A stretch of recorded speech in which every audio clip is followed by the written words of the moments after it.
Hi everybody, welcome to the second video for how to make a quilt. And this week we're going to be using the rest of our kit to do some actual quilting. Last week was patchwork, it wasn't really quilting, but this week you're going to be stitching in and out and in between that patchwork and sandwiching it together with some other components that are in the kit to make your very own mini quilt. You'll also be learning how to bind the edge of your quilt so that when it comes to making a really big version of your own one, you'll know exactly what to do. So follow along with the video, enjoy yourselves, and good luck.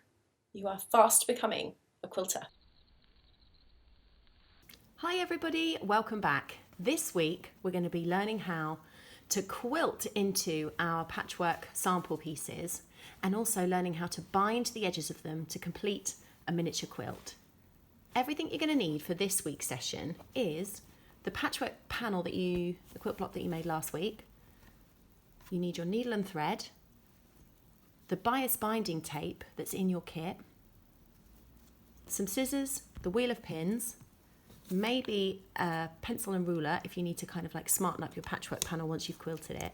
And finally, you're going to need the wadding and the plain fabric square that are at the bottom of your kit.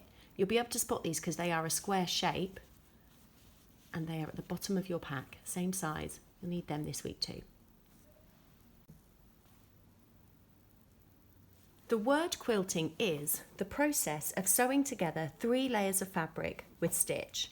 The quilt sandwich is made up of the fabric layer, which is known as the quilt top, the wadding or the batting in the middle, and then the backing layer or the backing cloth.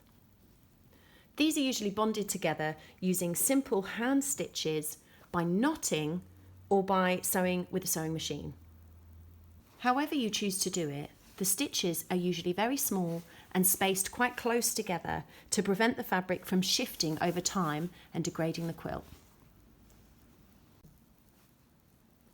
To start the quilting process, I'm going to rest my patchwork piece on top of my layer of wadding and my backing cloth right in the centre, and then I'm going to pin it down.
I'm choosing to put a little layer of pins around the very edge of the fabric too, because it's quite important to me that this stays a relatively square shape.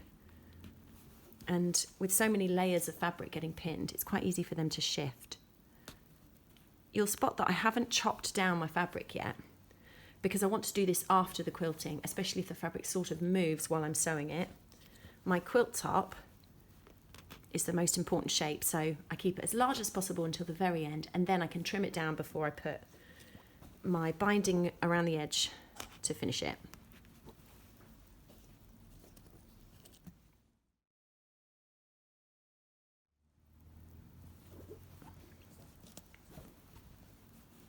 Some quilters will secure these using a very, very large, what's known as tacking stitch, big, large stitches all the way through the cloth to bind it together and use it for quilting without having to pin it first. But in this case, I'm using pins because it's just a small example and it's nice and quick to do it that way too. Now that this is all pinned, I can begin my quilting, the actual process that the entire object gets its name from. I've got a needle and thread ready to go, and what I'm going to do is I'm going to stitch all the way through these 3 layers of quilt sandwich from the front to the back, to the front to the back, and do a running stitch all over the entire design to secure the two together. If I cover the entire thing with bonded stitches, it means that when it's in use and it's moving around, it's not going to come away. And the closer I keep those stitches together, the less likely the wadding in the middle is to kind of bunch up in one area or the quilt itself to kind of come apart. I'm going to do some quilting known as in the ditch quilting, and this is where my stitching is going to go in the channels that have been made in the patchwork process. It's really effective because it almost completely hides your quilting, and then you can just enjoy the design of the patchwork instead. I'll do it as I normally do by going in and out of the same place a couple of times in order to create a bit of a knot and secure. And I can always, to secure my stitch, and I can always trim it off afterwards, that little tail of thread. So I'm going in and out a couple of times in the same place because that's my favourite way to tie a knot, and it's really good for beginners as well.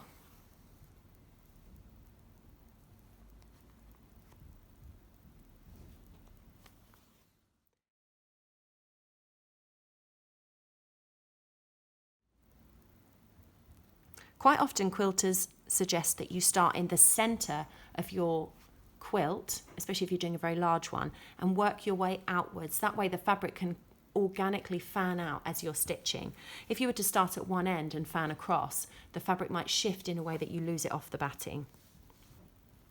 I feel like I've successfully anchored it now, and it's always a bit tough getting through those many layers of patchworked fabric, so you might want to work with a thimble. And now that I'm ready to go, I'm now going to go in and out with a running stitch.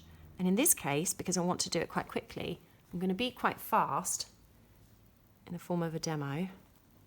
And you can see I'm going in and out of the channel that's been made with my patchwork.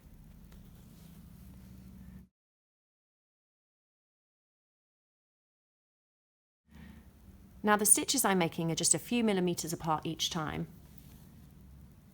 And they are going to be almost lapping over the stitches I'd made to do the patchwork in order to anchor down the top quilt, the quilt top, but also to kind of bond it to the wadding and to the back cloth as well. It's possible to come up with lots of ways to quilt your three fabrics together. It's generally understood that the more stitches that you have and the closer together they are, the more durable your quilt will be. But of course, design is really important too. Some quilters like to use a process that's known as outline or contour quilting that avoids the in the ditch method and instead creates smaller shapes that mirror the outline of the quilt design inside the quilt pieces. Often, the blunt end of a needle is used to mark out the shape.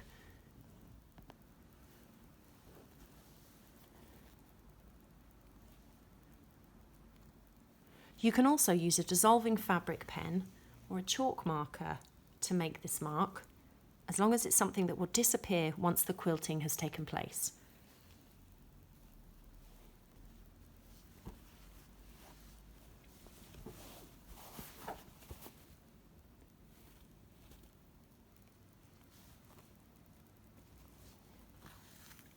So, getting back to my in the ditch quilting method, I'm now going to use my needle and thread to stitch in between every patchwork join, bonding essentially the stitches of my patchwork to the other two layers beneath them.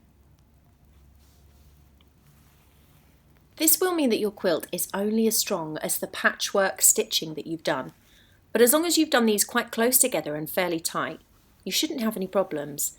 If you're not convinced, you can always stitch in some of the ways shown beforehand to strengthen the bond of your quilt top to the two layers below it.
So I've done all the way around the interior square, and you can see here that it's starting to show my little quilting pattern aside from my pins. I can probably take out the central pin now. Have a lovely little plush central shape. And now I'm going to do all the outside square as well.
I've now completed the kind of detailed part of my quilting, and you can see on the back there's like this lovely shape emerging in the quilt.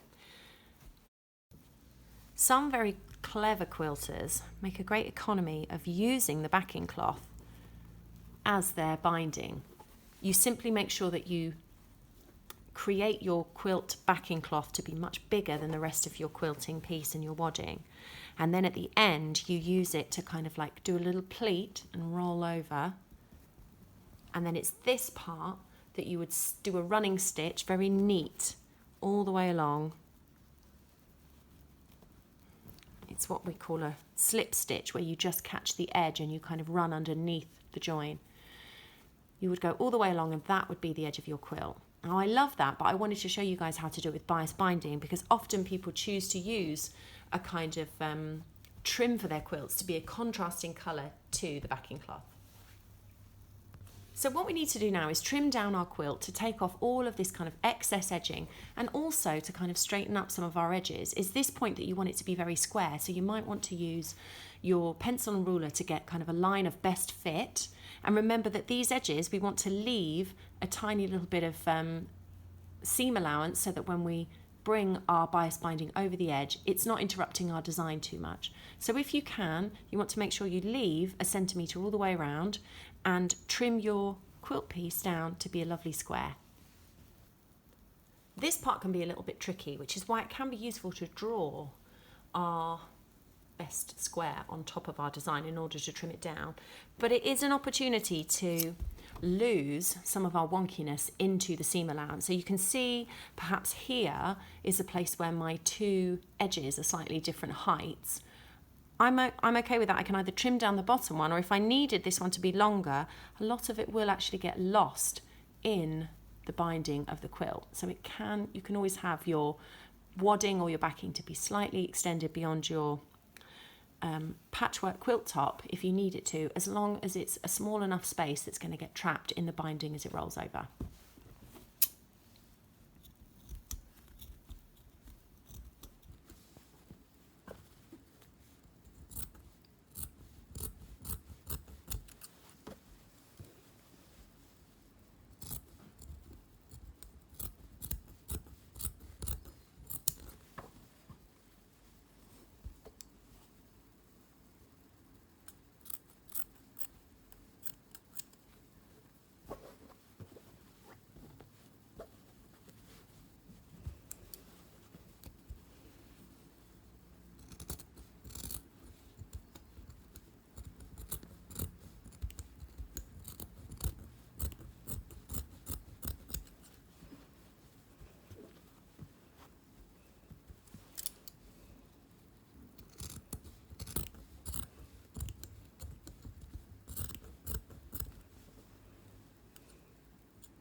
Okay, I'm happy with that being quite square and it's now trimmed down. You can see here what I was referring to earlier. I'm going to have a little bit extra, but that's going to get lost into the binding tape that's going on the edge.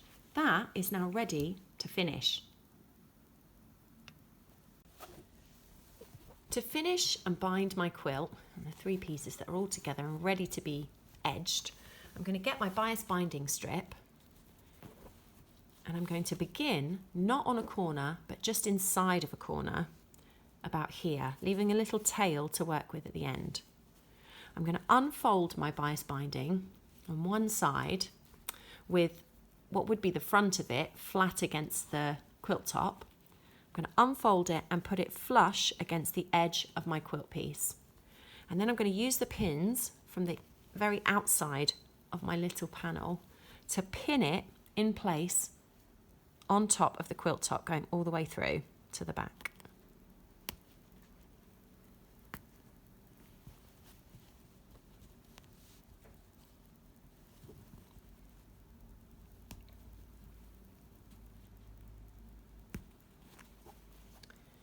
Now, corners are notoriously tricky with bias binding, and they can be a bit hard to get your head around, but I've got a good handy technique for doing a very simple, what we call mitered corner. So you take your square like so, and then you fold your bias binding tape into a right angle to travel up and away from your corner. And then, pressing with your finger where the fold overlaps itself at the very edge, you then bring it back down to do another right angle, creating a little triangle like so on either side. And I'll continue to pin. And when it comes to stitching this down, and I'm following this fold to do my stitches, I'll stitch right up into the corner here, and then I'll fold over and continue my stitch along here. So to show you that process again, we're going to keep it super flat and then turn it up to make a strong right angle, like so, reaching to the very edge of the quilt, like that. And then we're going to bring it back down to do another right angle and have it travelling the other way, like so. And then if I secure my pins on the edge, just like I was doing across here, it's going to make a nice triangle flap that, once stitched and folded over, it will make a nice mitered edge.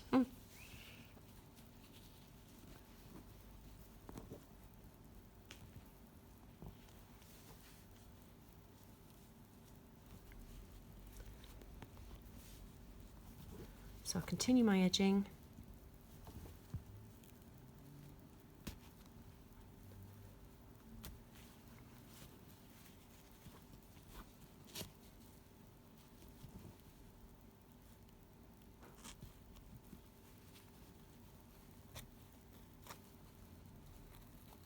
Once again, when I get to that corner, I'm going to fold it up into a right angle and then back down again to do my corner.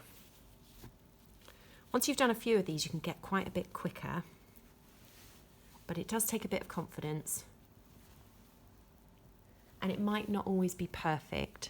What I want to reassure you about is that once you get stitching these down and we turn our fabric panel over, you'll find that it really tucks into itself and is a lot more forgiving than you'd think. As long as we have a nice, something like a right angle there, we'll be good to go.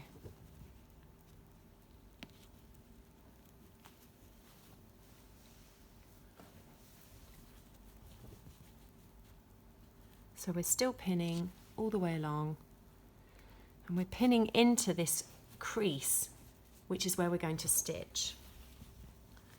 And then one more time, up in a right angle and back down.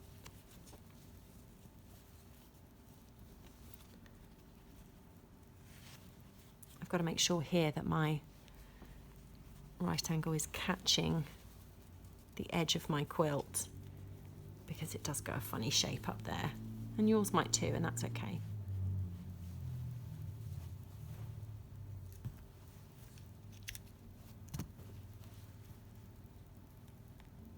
Really, the important thing is that our quilt top is always caught in the stitching of this bias binding, this unfolded bias binding, but I can see here that mine will be.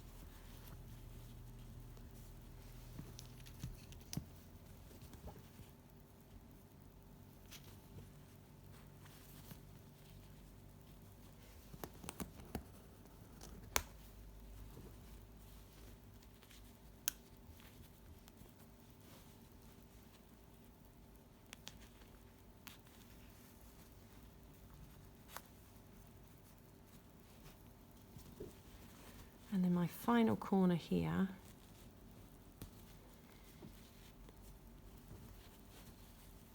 will go up and then back down again.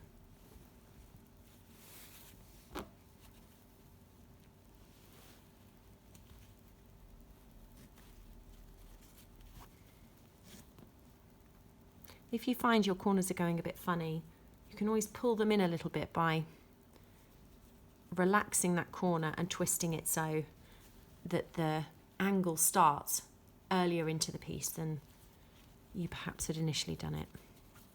Just unpin this. There we go.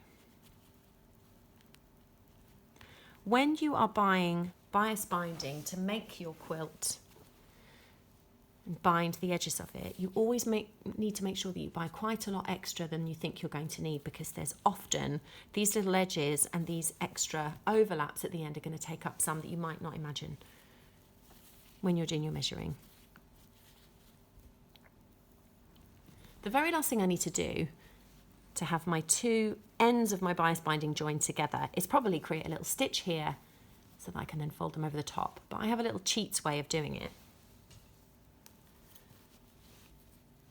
I like to cut an angle across here, like so, open it out and fold it back a little.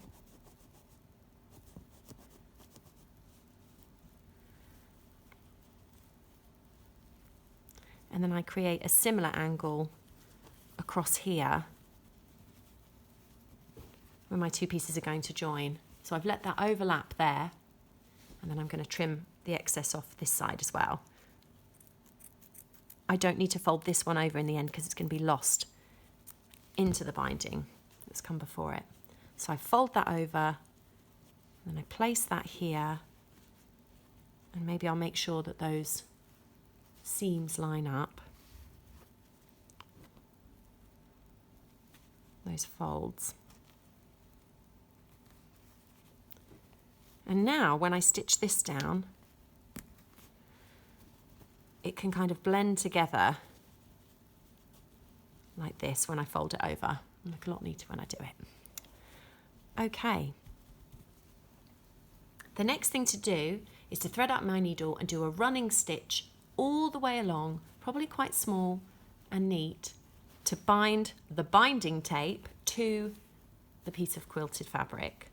When I get to these corners, I'm going to stitch right up to where I can see my triangle starting, and then on the other side I'll poke my needle through and begin there as well.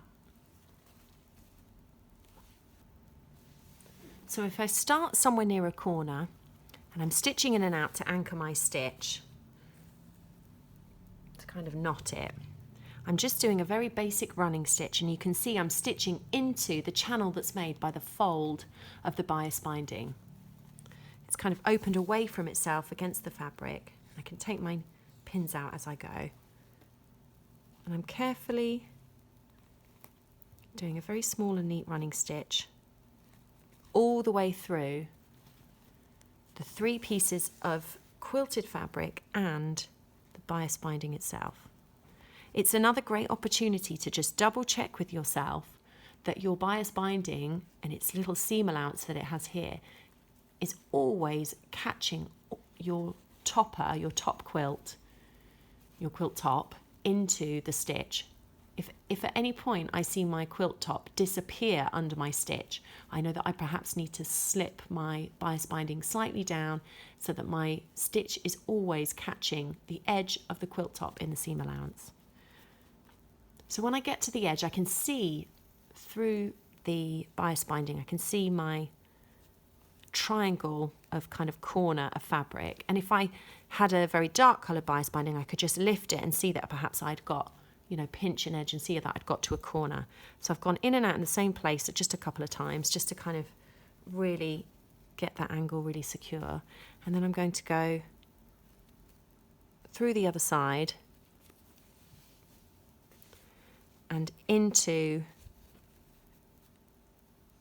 and appearing on the other side of that triangle corner, back up into the channel. I need to go a bit higher up actually, there we go.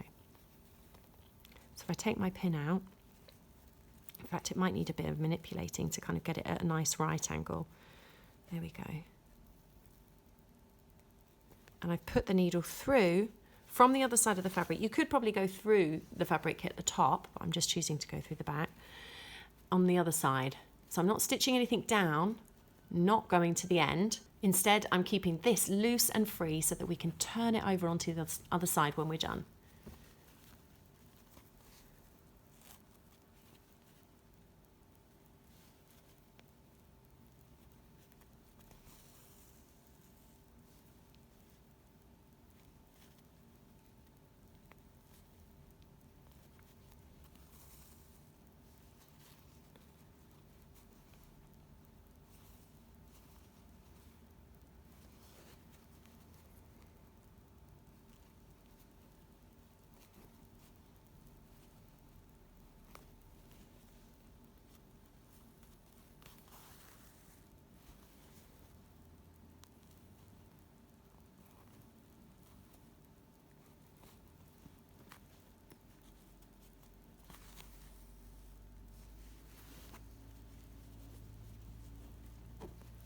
Now that I've got to the edge where my bias binding is overlapping itself, I'm just going to double check that it's nicely folded over. There's no kind of like loose fraying ends for when I stitch. And then I will simply make sure that as I'm stitching, I'm continuing the line on both the top and the bottom bias binding, really going into that kind of folded channel in that strip of cloth.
You can see that when I fold these out and turn the cloth over,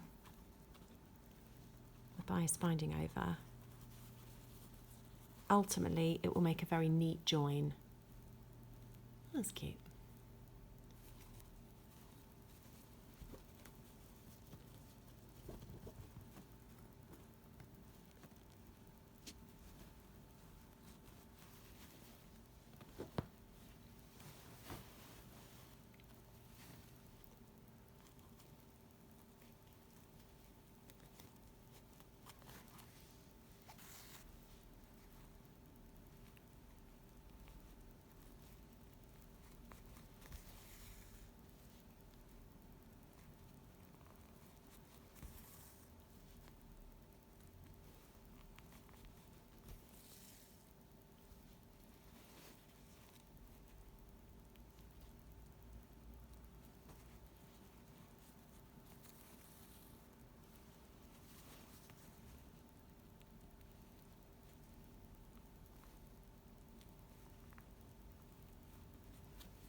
There we are. So I've stitched all the way around in the kind of folded out seam of this bias binding. I've attached it to my quilt block. It's this now sandwich of quilting fabrics. And I've left these corners at nice right angles with these loose triangles ready to fold over. And here you can see, just as described, I kind of did a nice angle in the bias binding to overlap itself and even folded up one end so I wouldn't need to kind of stitch it together. And now I can work some magic by folding all of these edges over to create the nice binding on the other side of the quilt. I just need to do this all the way around and pin it in place for the next step. With this part, it's definitely a case of encouraging it into place. So you're going to be sort of manipulating your fabric to fit together nicely, especially in this part where we've overlapped our bias binding to pin it, stitch it and finish it. So I'll put my pins along like so. I might avoid pinning there and use the stitches to trap it instead, because it shifts in and out of its little kind of like barreled place. There we go. So that's ready to stitch down. Now when I get to my corners, you might even want to take a little bit of your corners away. I might try that. Tiny bit of the edges, so you've got a bit to work with. And then our mitered corners, what we're going to do is you kind of push it in with your thumb and then you let it travel one way, like so. And then make a nice kind of fold. On the other side, you will have already had this happen. You fold it over like so, and it makes a really nice mitered corner like that. You don't even really need to stitch it if you don't want to, but a couple of very small hidden slip stitches across here works a treat. And so we're going to turn it over like that, lay it super flat and get our nice corner, and then we're going to create a turn and a right angle there as well. Look at that, isn't that lovely? And you always want to kind of like shuffle it around until it meets itself in this corner properly, and then we will pin these in place as well.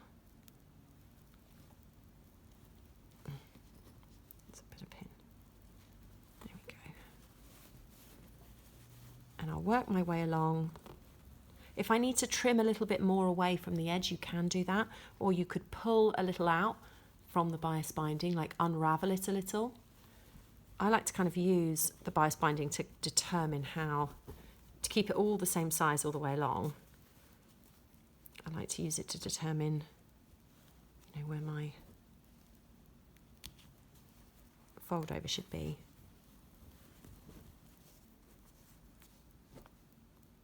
It's also a very good practice, I keep grabbing the blunt needle. It's also a very good practice to attempt to pin your bias binding so that it covers the running stitch that you've made in stitching the other side down. So once again, I'm going to take a little bit off this corner. I won't take anything off the bias binding, just my quilt sandwich. Just the tiniest bit. That's something I like to do.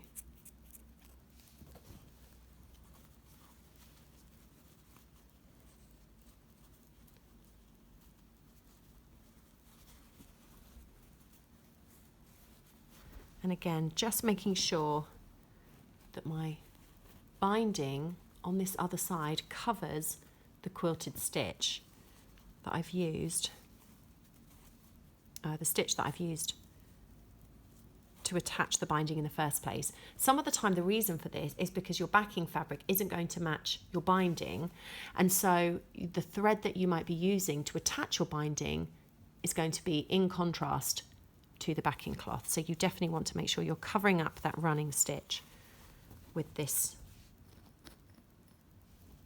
new pinning of the binding.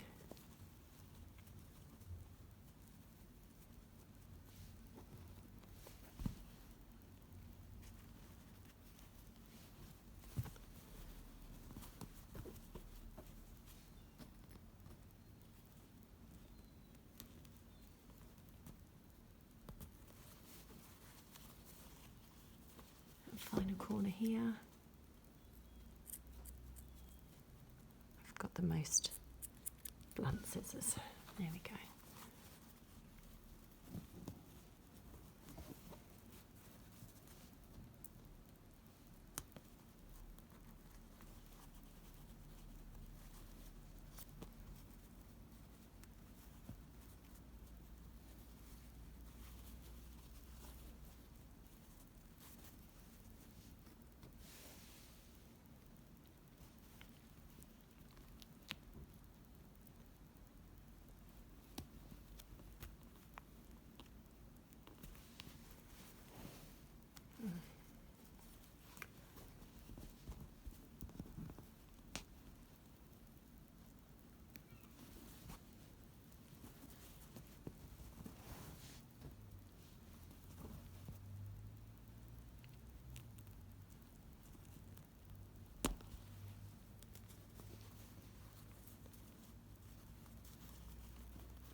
Now, don't panic at this point, and I'm pretty happy with mine, but if your shape doesn't look completely super square, don't worry, because in the process of making a very large quilt that would go across a whole bed, you might have slight variations in the size. One might be slightly a couple of centimetres longer than the other, but being a handmade object that's had so many processes done to it, I always think that's forgivable. And actually in the end, with a lot of practice, you get very good at making things super square.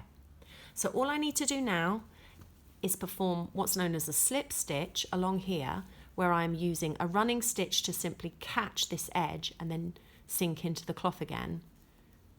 And then my quilted sampler will be done.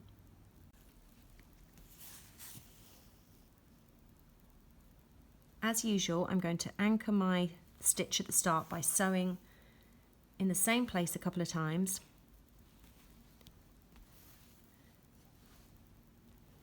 And actually I'm not doing a super neat job there, but it's definitely locking it down. And then I'll begin my slip stitch. So you might want to remove the pins as you go, just to kind of save doing yourself some harm. And a slip stitch is just a very small stitch created by catching the very edge of whatever you're sewing, in this case our binding, catching the very edge of it and then sinking your needle back into the cloth and kind of hiding it underneath.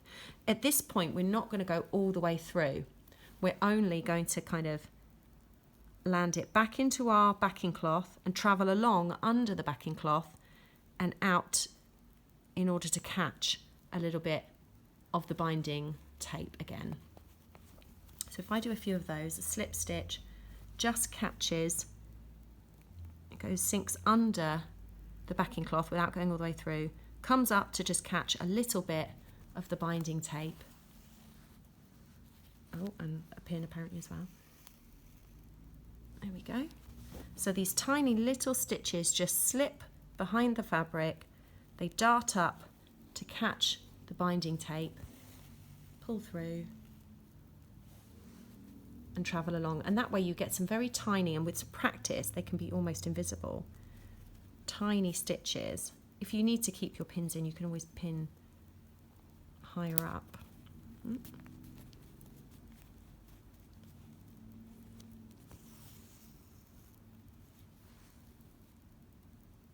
So slipping underneath, coming up just to catch the binding tape,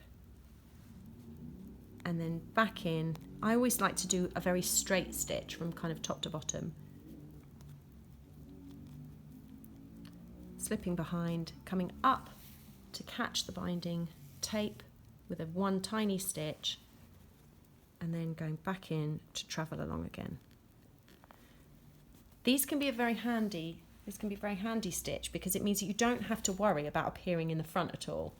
You can kind of land it wherever you like, and it doesn't need to line up with this.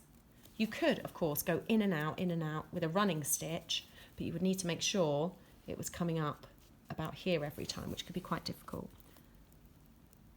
So a slip stitch is a very kind of discreet stitch that hides in the backing cloth but makes sure to secure the binding tape to the back of the quilt.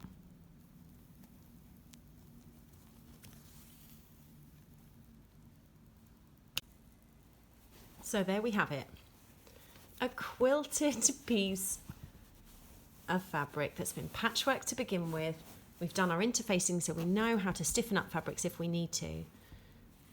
We've quilted our fabric to some wadding and some backing cloth using the in the ditch quilting method, but we've tried a couple of others as well. And then we've even bound the edges of our quilt piece to make a super sweet little mini quilt sampler. So have a think about what fabrics and designs you might like to play around with and use some of those skills to do a quilt of your own.